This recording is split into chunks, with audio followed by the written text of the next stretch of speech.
Henry Blackwood learned about betrayal the way most people learn about death, suddenly, brutally, and from those he loved most.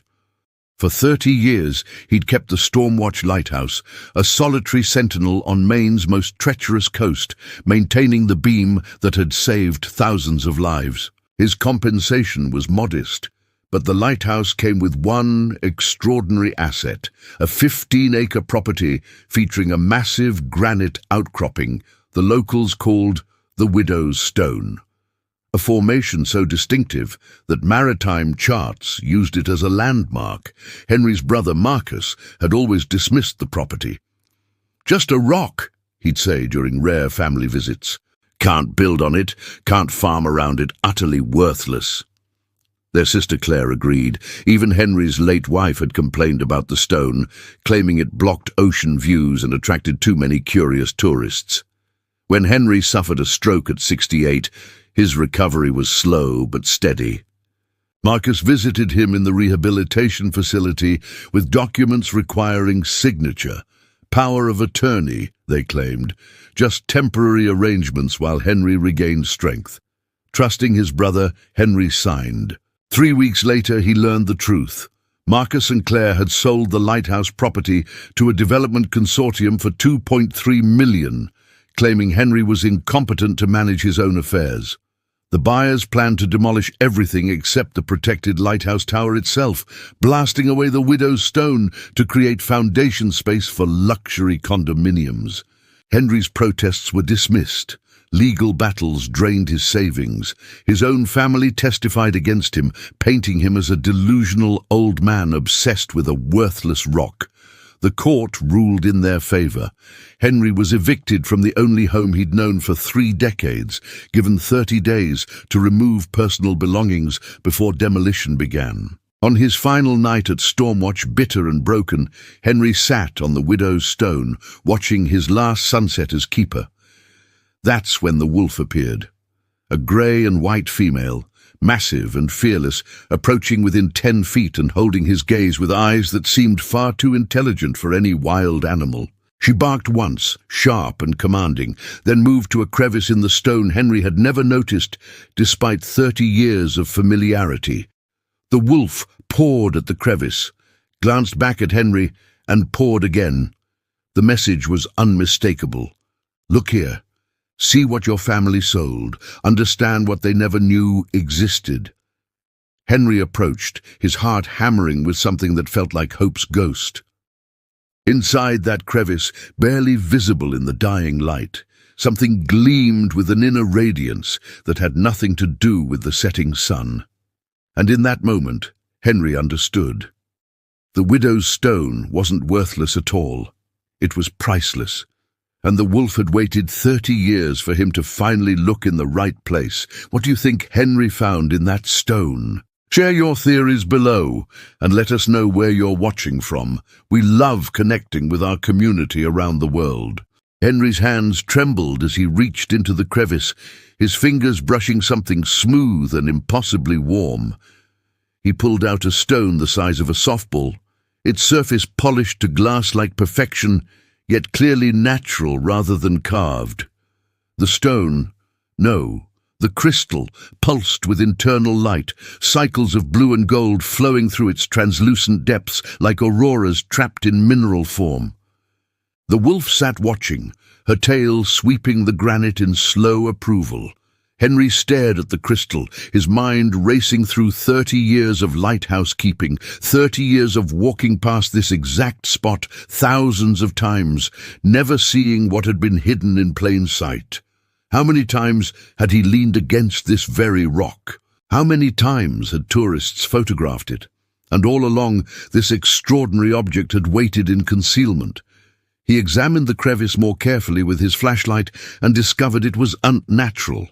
The opening had been deliberately created, carved with precision, and designed to remain invisible except from one specific angle during one specific time of day. Someone had engineered this hiding place with extraordinary skill, counting on human nature's tendency to overlook the familiar.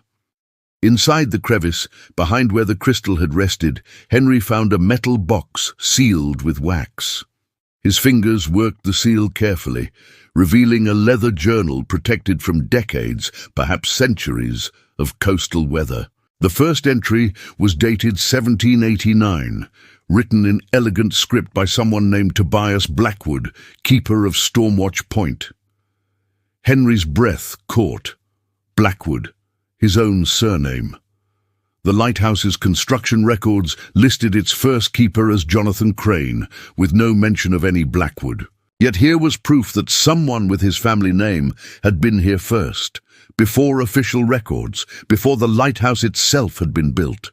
The journal explained everything in prose that mixed practical observation with obvious reverence. The stone, which the colonists call Widow's Rock, has been sacred to the coastal tribes for generations uncounted. They name it Keeper of Lights, claiming it holds the sun's first rays from the day of creation. I dismissed such tales as superstition until the grey she-wolf led me to the crystal heart hidden within. Upon touching it, I understood. This is no mere stone. It is a beacon older than any lighthouse, a light that guides not ships but souls. Tobias Blackwood had devoted his life to protecting the crystal, eventually convincing the federal government to build a lighthouse on the site, specifically to provide official reason for constant human presence. He'd established his family as hereditary keepers, passing knowledge from father to son, ensuring the crystal remained safe.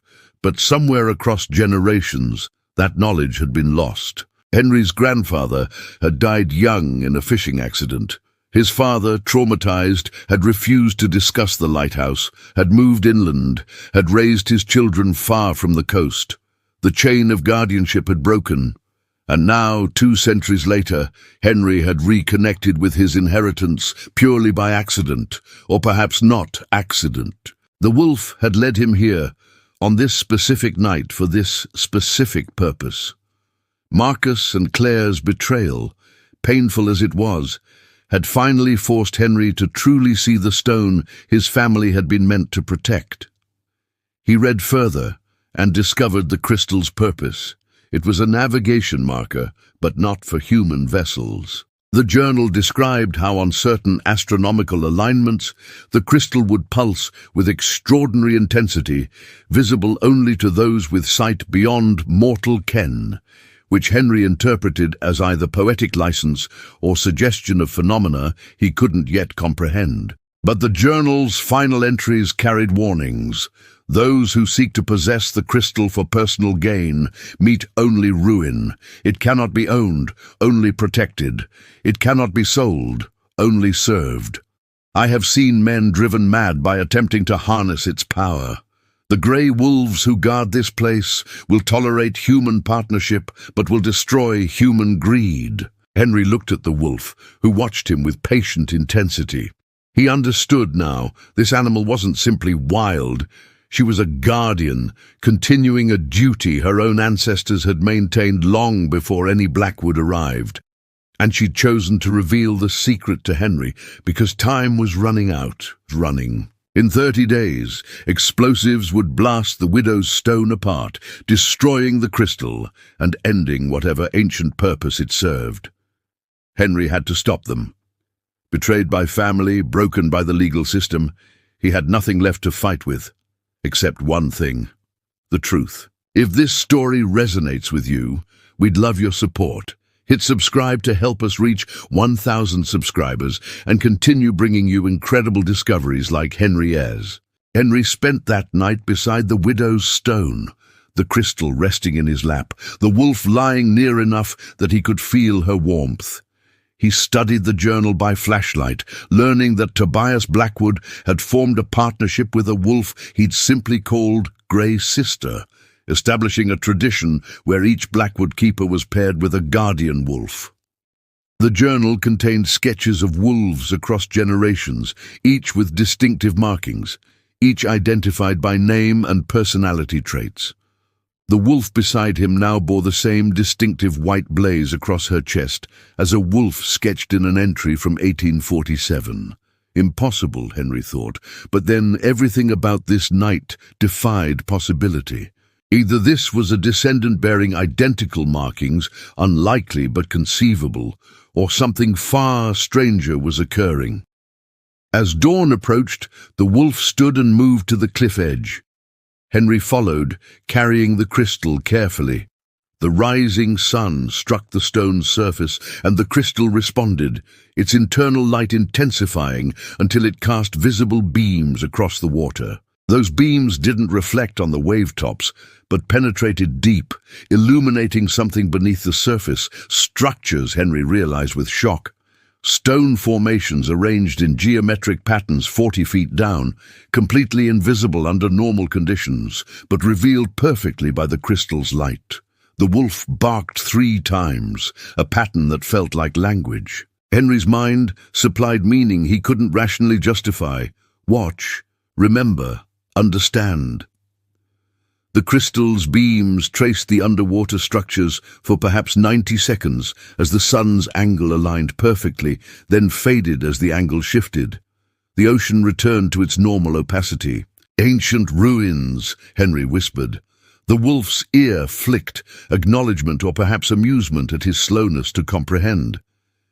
He returned to the journal and found references to the drowned city, descriptions of structures predating any known civilization, mapped by various Blackwood keepers who'd used the crystal's light to chart features that modern sonar couldn't detect. The formations were massive, covering at least a square mile of ocean floor, suggesting a settlement that would rewrite archaeological understanding of human prehistory. More than that, Tobias had recorded his theory. The crystal is no natural formation, but a tool, perhaps the only surviving artifact of those who built the city below. It serves as key, marker and warning, guiding those who understand while remaining hidden from those who would exploit. Henry understood his family's betrayal in new context now.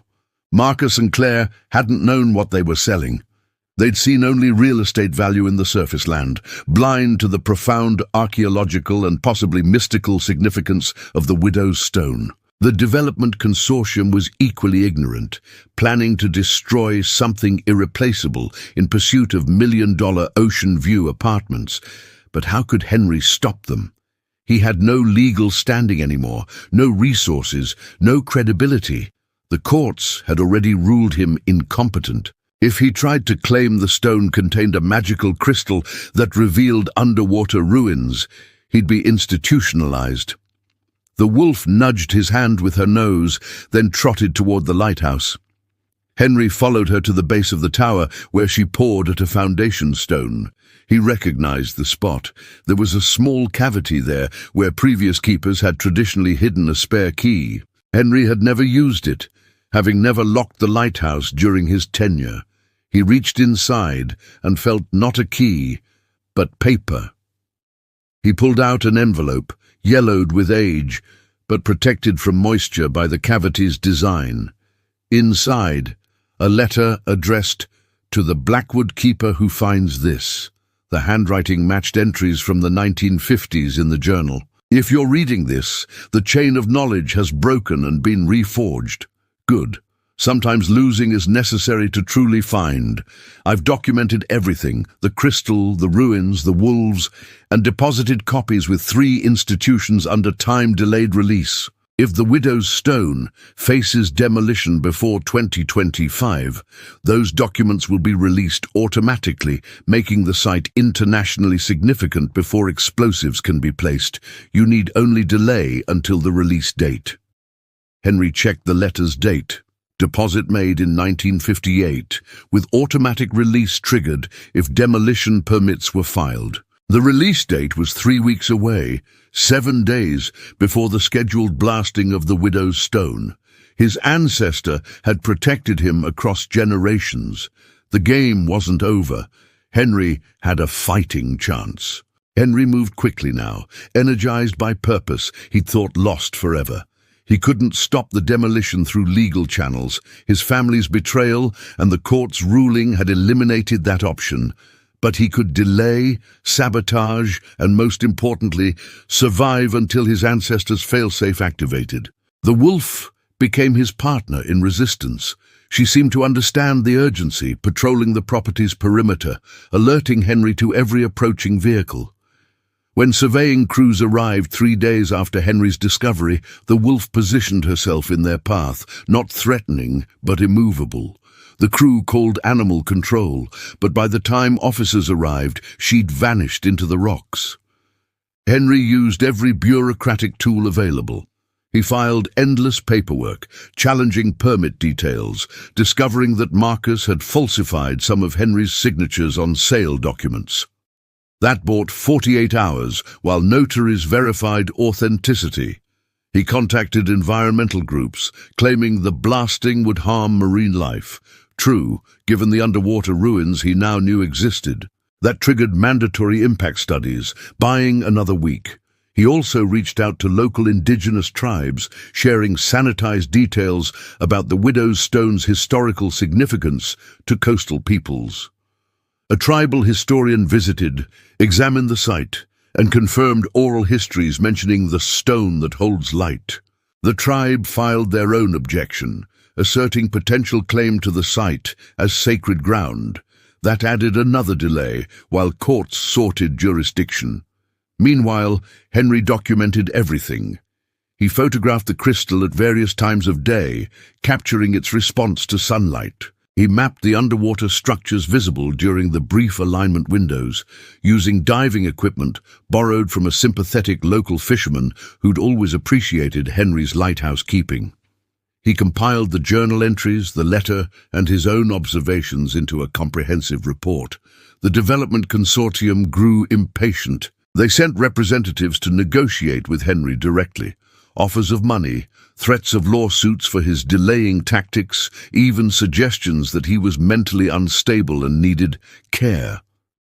Henry refused everything, counting down days until the automatic document release. His family visited once, Marcus and Claire, accompanied by lawyers, demanding Henry stop interfering with the sale. The meeting was tense, held in a coffee shop where the wolf waited outside, visible through the window, a silent guardian. "You're embarrassing yourself," Claire said, her voice mixing pity and irritation. "It's just a rock, Henry. You've spent your whole life isolated in that lighthouse, and now you can't let go. Accept the money from your share of the sale and move on." "You sold something that wasn't yours to sell," Henry replied quietly. "The Blackwoods have protected that stone for 2 centuries. You broke a trust you never even knew existed." Marcus slammed his hand on the table. "There is no trust. There's a lighthouse that costs too much to maintain, and a pile of granite that developers will pay premium prices for. You're chasing fairy tales from some old journal."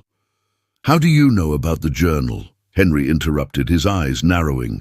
Marcus went pale, realizing his mistake. Claire looked away.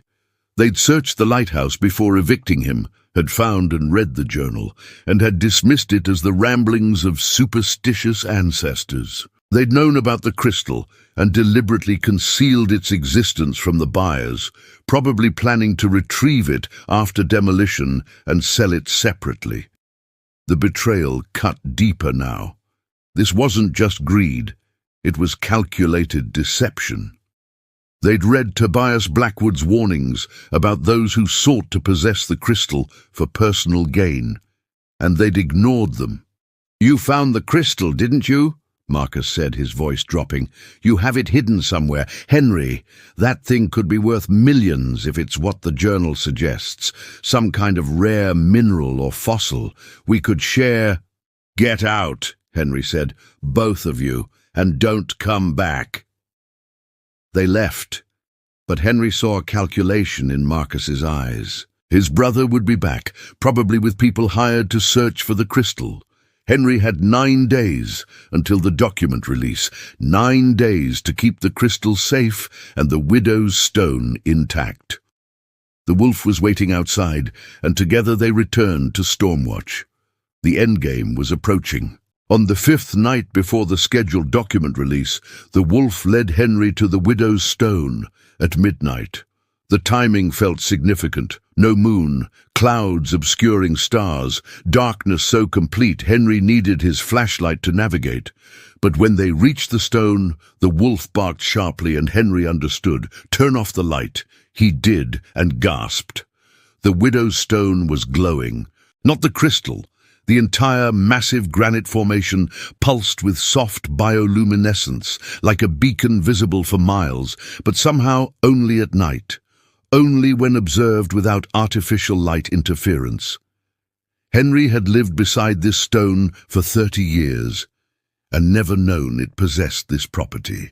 The wolf walked onto the stone's surface, and the glow intensified under her paws, tracing patterns that resembled constellation maps. Henry followed, placing his feet where the wolf indicated, and felt the stone respond to his touch as well. Not just glowing, but vibrating with subtle harmonics he felt through his bones. He placed the crystal in a natural depression at the stone's highest point, and everything changed. Light erupted from the crystal, projecting not outward but downward, penetrating the granite as if it were transparent. And there, revealed inside the solid rock, Henry saw what the widow's stone truly was. Not a natural formation at all, but a structure, a vessel containing chambers and passages, and what looked like machinery, crystalline mechanisms arranged with precision, maintained somehow across millennia.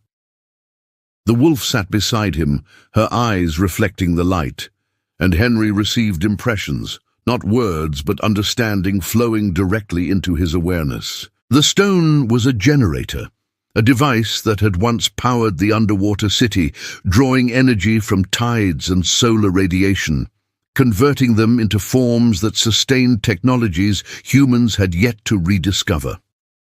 The city had been abandoned thousands of years ago, its people vanishing or evolving or departing to destinations the wolf's memories couldn't encompass. But they'd left the generator active, its crystal control node hidden in the crevice, its guardian wolves maintained through generations by whatever mysterious bond had first formed between canine and human consciousness. The lighthouse built atop it, the Blackwood keepers assigned to protect it. These were recent additions to an ancient system, humans stumbling into roles far older than their civilization. And now that system was threatened, not by natural disaster or enemy action, but by simple human ignorance. Developers who saw only real estate value, family members who recognized only monetary worth, a society that had forgotten how to perceive the sacred in the ordinary. Henry understood that if the widow's stone was demolished, if the generator was destroyed, something more than archaeological significance would be lost. The underwater structures depended on it somehow, preserved by energy fields the generator maintained. Without it, those ruins would collapse, erode, become indistinguishable from natural formations within decades. Human prehistory's most significant site would be obliterated by humanity's own greed. More than that, Henry sensed, though couldn't articulate, that the generator served other purposes, stabilizing tidal patterns, influencing local weather, perhaps even affecting consciousness in ways that explained why lighthouse keepers had always reported unusual perception while stationed here. Destroying it would have cascading consequences no environmental impact study could predict. The light show lasted perhaps 20 minutes before fading, the crystal returning to its dormant state. Henry retrieved it from the depression, his hands trembling with the weight of what he now understood. The wolf led him back to the lighthouse, and Henry spent the rest of the night updating his documentation with this new revelation. 4 days until the failsafe activated. 4 days to keep everything intact. Henry knew Marcus would make a move soon. His brother had seen the greed in his eyes, the calculation of someone planning theft disguised as recovery. Henry needed to move the crystal somewhere safer. But where? Every location he considered felt vulnerable. The lighthouse would be searched first. His truck could be intercepted. Local bank safe deposit boxes required identification that could be tracked. The wolf solved the problem by leading him to a cave in the cliff face, accessible only at low tide, invisible from above. Inside, the walls bore carved symbols matching those in Tobias Blackwood's journal, a Blackwood cache used for centuries to protect valuable items during emergencies. Henry placed the crystal inside, sealing the cave entrance with loose rocks. The wolf lay down before it, taking up guard position. 3 more days. Marcus came with 4 men on the night before the document release, hired muscle-wearing security company uniforms, but carrying themselves with military precision. They arrived at 2 a.m., expecting Henry to be asleep, planning to search the lighthouse quietly. But Henry was waiting on the lantern deck, the beam sweeping above him, the wolf by his side. "I know you're there, Marcus," Henry called down. "I can see your truck from up here. Go home. You don't want to do this." Marcus emerged from shadows below, looking up at his brother. "I tried to do this the easy way, Henry. I tried to give you a comfortable retirement, some dignity, but you've made everything difficult. Where's the crystal? We both know you have it. Hand it over, and I'll make sure you get proper compensation." "It's not mine to give you," Henry replied. "It was never ours to sell. You read the journal, Marcus. You know what it says about people who try to possess it for personal gain." "Superstitious nonsense written by superstitious men," Marcus said. "That crystal is a mineral specimen, probably meteoritic in origin. It belongs in a laboratory or museum, being studied, generating revenue through patent applications and licensing. You're treating it like some religious relic." "Maybe because that's exactly what it is," Henry said. "Not religious in any conventional sense, but sacred nonetheless. It's the key to something our ancestors were trusted to protect. And you're ready to betray that trust for money." Marcus's face hardened. "I'm trying to save our family from poverty. The lighthouse keeper pension doesn't support anyone. Claire's drowning in medical debt. My business is failing. That crystal could save us all, and you're hoarding it because of some romantic notion about duty passed down through dusty journals." The admission revealed the truth beneath the betrayal, not pure greed, but desperation, financial pressure corrupting judgment. Henry felt his anger soften slightly, though his resolve remained firm. "There are other ways to address debt," Henry said. "Selling something you don't understand, something that could have consequences you can't predict, that's not salvation. That's gambling with forces beyond your comprehension." "Then educate me," Marcus challenged. "Show me the crystal. Prove it's what you claim. Because right now all I see is my older brother clinging to delusions because he can't accept that his life's work is obsolete." It was a trap, Henry realized. Marcus wanted him to reveal the crystal's location, then he'd simply take it by force. But Henry also saw genuine confusion in his brother's eyes. Marcus truly didn't believe, couldn't accept that reality contained layers beyond his materialistic worldview. Before Henry could respond, the wolf moved. She descended the lighthouse stairs with flowing grace, emerging into the yard where Marcus's men stood in a loose semicircle. She didn't attack, didn't threaten, simply positioned herself between them and the lighthouse, her eyes reflecting the rotating beam above. One of Marcus's hired men, the leader from his bearing, stepped forward. "Sir, you didn't mention the property had a wolf problem. We're not equipped for dangerous wildlife." "It's just a dog," Marcus said, but uncertainty crept into his voice. The wolf was clearly not just a dog, and the men recognized it instinctively. Then more shapes emerged from the darkness. 3 additional wolves, then 5, then a dozen, a full pack materializing from the rocks and forest, forming a living barrier around the widow's stone. They didn't growl or show aggression, simply stood in silent witness, amber eyes watching the humans with ancient patience. Marcus's men backed toward their truck. "We're not getting paid enough for this," one muttered. "Wolves are protected. We touch one, we're facing federal charges." Marcus looked between the wolves, his brother in the lighthouse, and the widow's stone glowing faintly in the darkness, just enough to suggest something extraordinary resided within. His face cycled through emotions, frustration, fear, and finally defeated acceptance. "This isn't over, Henry," he said, but the conviction had drained from his voice.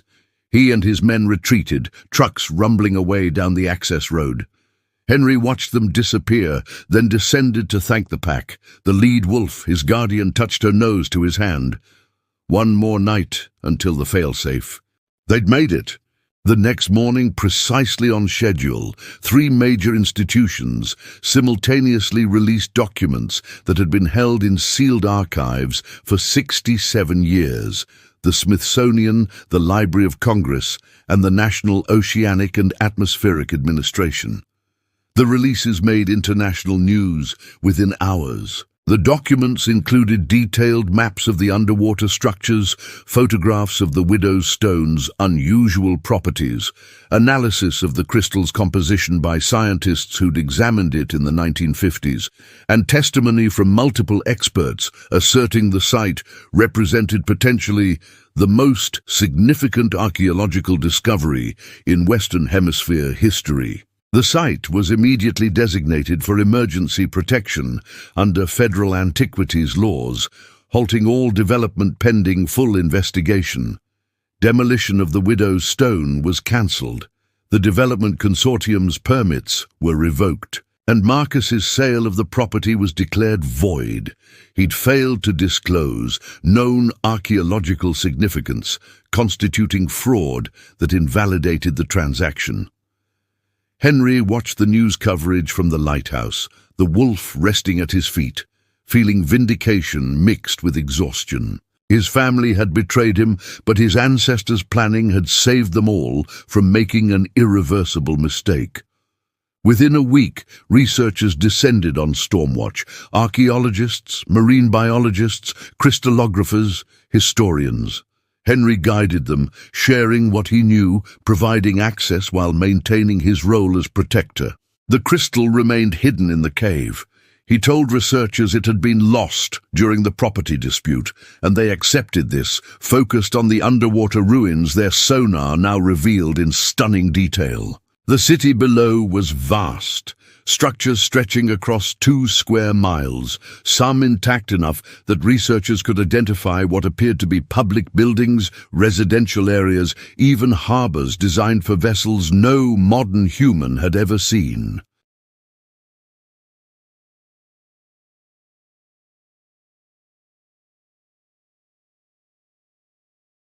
"I was wrong," Marcus said simply, "about everything. The stone, the crystal, you. I let desperation make me cruel. I let debt convince me that value only exists in money. I'm sorry, Henry, truly." Henry studied his brother, weighing the apology against the betrayal. "You testified that I was incompetent," he said quietly. "You convinced a court that I couldn't manage my own affairs."